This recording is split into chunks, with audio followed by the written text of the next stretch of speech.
The spotlight on my Jandy Aqualink is flashing green. What does this mean?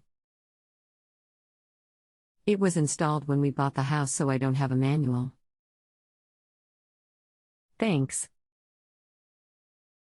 Jandy merged with Zodiac, so if you need support, Zodiac is the new name of the company and their request for support website is here. http://www.zodiacpoolsystems.com/products.asks. Depending on the model you have, all the available downloads for the manuals you need for your equipment should be listed on this website. Select your controller, then scroll to bottom of page where you will find Models, Parts and Downloads tabs. In my experience, the green flashing light generally means the unit is actively sending/receiving data. I hope this helps you. Please let me know if I can offer further assistance. If you would like additional assistance, please provide the model of the Aqualink product that you are using.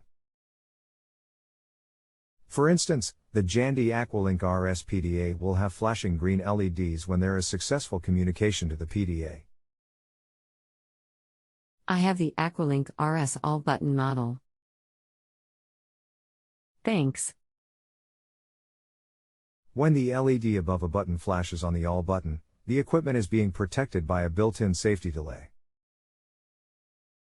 During cooler weather, the system will switch to a protection mode, identified by the green flashing light that you see, allowing the system to cycle heating in specified intervals to the pool and spa. It is a visual indication that your system's safety features are active. I hope this helps you. If you have a home improvement or appliance question and want to chat with an expert now, visit JustAnswer.com/YTHI.